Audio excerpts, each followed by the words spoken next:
Bonjour, ce message est préparé pour les membres de l'Église protestante évangélique de Rochefort, mais pas seulement, aussi pour les amis de l'Église et des amis les membres de notre assemblée. Ce message est enregistré donc à la maison, vu que nous ne pouvons pas se rassembler demain matin à l'Église pour notre culte, pour respecter le décret de confinement pour empêcher la propagation du virus Covid-19. Donc je profite de cette technologie que je pense les apôtres auraient bien aimé avoir à leur époque pour vous transmettre ce message. Le message est intitulé « Gardez les yeux sur Jésus » et le texte est de Matthieu chapitre 14, versets 22 à 33. Et je vais demander à Nadine à lire le texte pour moi et après je vais juste donner quelques commentaires sur le texte.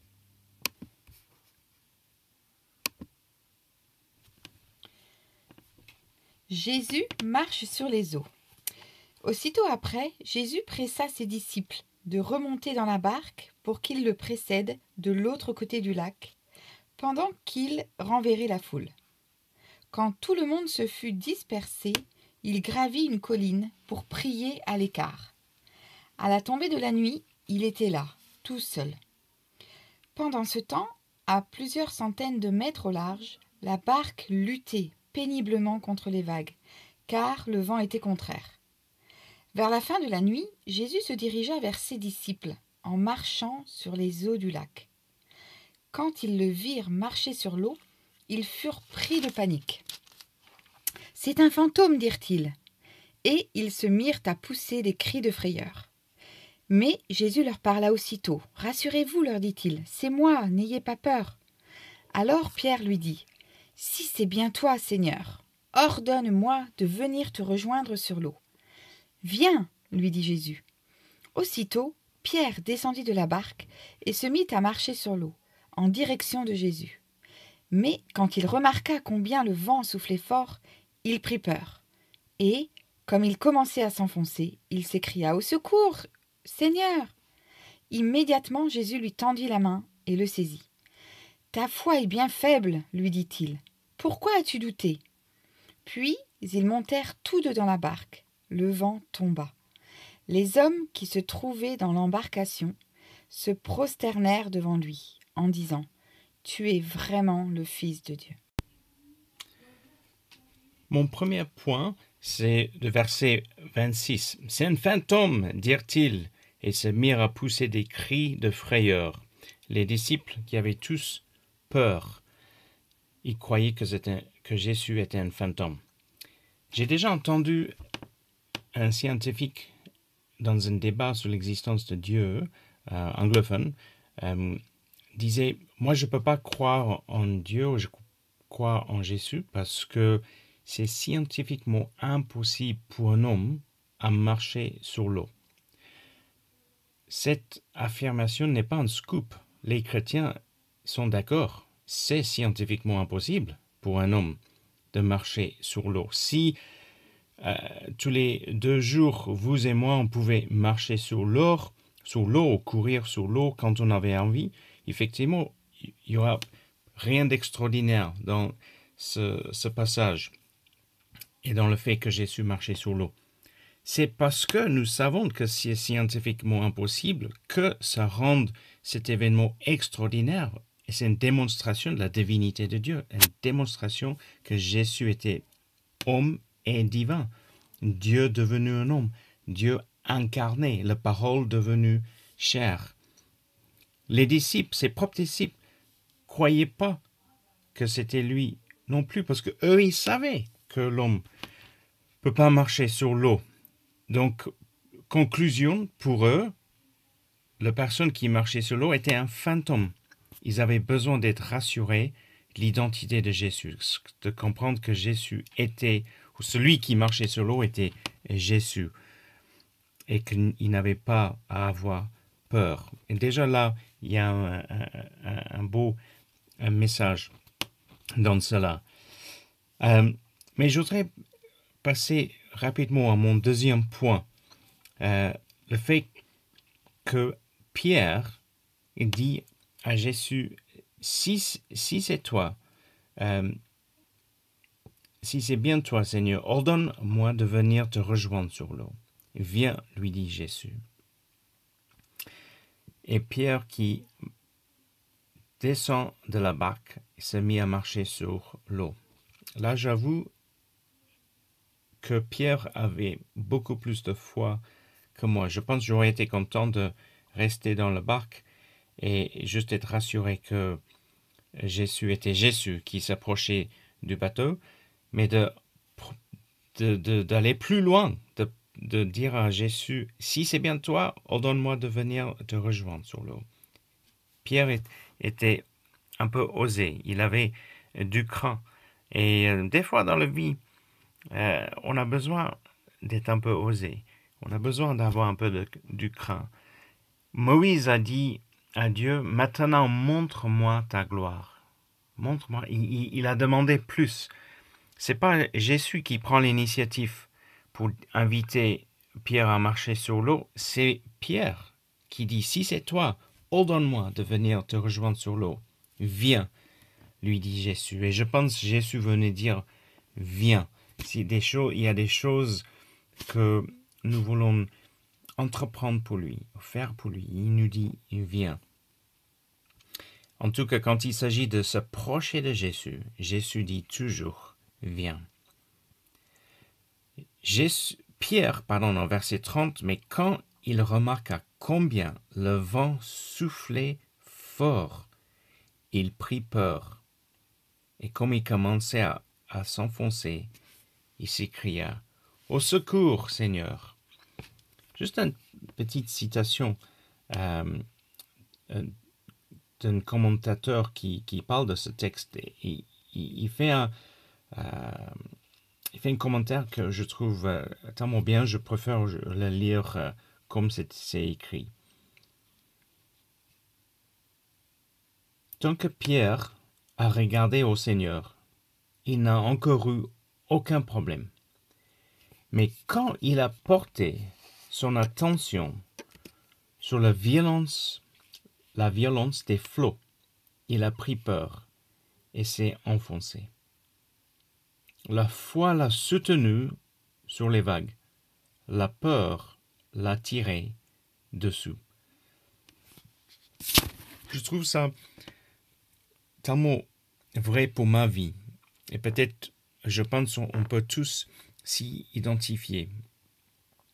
Que on voit que d'un côté, on a la foi et de l'autre côté, la peur. Et la foi nous permet de faire les choses, ou déjà de voir les choses que nous ne voyons pas avec nous. Ça nous permet de mener notre vie complètement différemment. Nous sommes appelés à marcher par la foi et non par la vue. Et nous savons que en Hébreux chapitre 11, la foi est une façon de posséder ce qu'on espère. C'est un moyen d'être sûr des réalités qu'on ne voit pas. Et la foi, quand on a un cœur rempli de foi, ça nous met en confiance, ça nous donne envie de s'avancer, ça nous met en mouvement. C'est un mouvement intérieur, mais qui souvent nous met en mouvement dans notre vie. Et ce mouvement essentiellement est un mouvement vers Dieu pour s'approcher de Dieu. La peur nous fait figer sur place, et dans le cas de Pierre, lui faisait même s'enfoncer dans l'eau. Mais Pierre cria, au secours, Seigneur. Là, dans cette fin de verset 30, ces trois mots, au secours, Seigneur. Probablement crié, au secours, Seigneur. C'est la prière priée le plus souvent par la plupart des chrétiens du monde entier. Peut-être la prière la plus courte, au secours, Seigneur, que j'ai déjà prié plein de fois dans ma vie et que sans doute vous l'avez aussi à différents moments. Jésus lui tendit la main et le saisit. Même quand on a des moments de manque de foi, Jésus est fidèle, il est rempli de bonté. Il nous tend la main, il nous prend par la main. C'est pas son désir qu'on s'enfonce et qu'on coule. Après, Jésus lui dit, « Ta foi est bien faible, lui dit-il. Pourquoi as-tu douté ?» C'est au moment que Pierre a changé son regard, que le foi, ou son cœur qui était rempli de foi, dans un instant, était rempli de peur. Le moment, pendant qu'il avait son regard fixé sur Jésus, il avait le cœur rempli de foi, malgré les vagues et le vent. Mais quand il a tourné son regard pour remarquer ou observer le vent, verset 30, quand il remarqua combien le vent soufflait fort, il prit peur. Comme il commençait à s'enfoncer, il s'écria. Et donc, c'est un encouragement pour nous.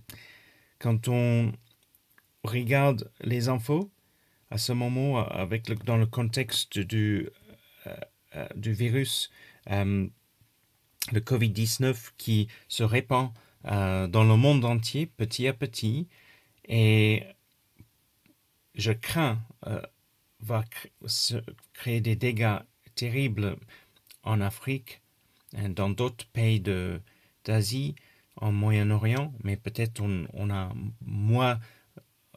en parle un peu moins de nos infos. En Amérique latine, en Amérique du Nord,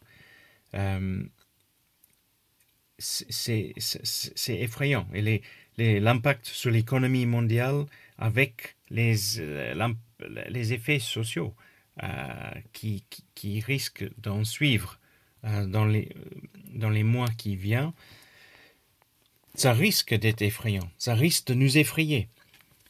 Et nous sommes appelés à garder nos yeux fixés sur Jésus, malgré que nous sommes dans la tempête. Parce que quand nous gardons nos yeux fixés sur Jésus, nous avons les cœurs remplis de foi. Ça ne veut pas dire qu'on ne vit, on devient des personnes bizarres, complètement déconnectées du monde. Non, le fait que nous pratiquons le confinement, le fait que nous soutenons cette initiative et fait à l'appel des scientifiques et aussi quasiment tous les jours le cri de nos médecins urgentistes et des infirmières qui disent restez chez vous parce qu'on les hôpitaux sont déjà débordés, veut dire que nous ne sommes pas déconnectés en tant que chrétiens, en tant qu'église locale. Nous avons une foi en Dieu qui est inébranlable. Et cette foi n'est pas en contradiction avec les bonnes mesures que nous prenons pour empêcher la propagation du virus. Cela dit, nous gardons nos yeux fixés sur Jésus, parce que si nous focalisons sur les vents et combien le vent est fort, parce que le vent qui souffle autour de nous, à ce moment, le vent qui souffle en France concernant le Covid-19 risque de s'amplifier dans les semaines qui viennent. Et si nous fixons notre regard seulement sur cela, on peut avoir les cœurs remplis de peur, avoir le sentiment de s'enfoncer. Nous gardons nos yeux fixés sur Jésus. Pour terminer, en tant que conclusion à ce message, Hébreux chapitre 12, verset 2. Gardons les yeux fixés sur Jésus, qui nous a ouvert le chemin de la foi et qui la porte à la perfection. Gardons les yeux fixés sur Jésus qui nous a ouvert le chemin de la foi et qui la porte à la perfection. Prions. Père, je te remercie pour ta grande fidélité envers nous, ton grand amour envers nous. Tu vois même les moineaux dans la nature, ces petits oiseaux qui, pour nous, n'ont pas autant ou énormément de valeur, mais tu veilles même sur ces petits oiseaux. Alors combien plus fort que tu veilles sur chacun de nous. Et nous savons qu'il y a de tes enfants qui souffrent à ce moment dans différents hôpitaux dans le monde entier. Nous prions pour eux. Nous prions que tu protèges tout le personnel ou les personnels médicaux. On nous prend spécifiquement pour Rochefort, mais et pour le Nouvelle-Aquitaine, mais pour toute la France, toute l'Europe, pour le monde entier. Les équipes médicaux qui soignent ceux qui ont besoin d'être soignés à cause de ce virus.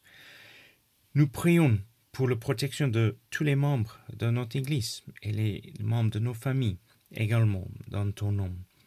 Nous prions que tu nous donnes de saisir les occasions qui nous sont présentées lors des échanges par des réseaux sociaux ou des appels téléphoniques avec les amis ou les membres de la famille, quand des personnes sont très négatives ou très déçues ou un peu déprimées, peut-être un peu angoissées, que nous pouvons profiter de ces moments, de partager l'espérance que nous avons dans nos cœurs grâce à notre foi en toi.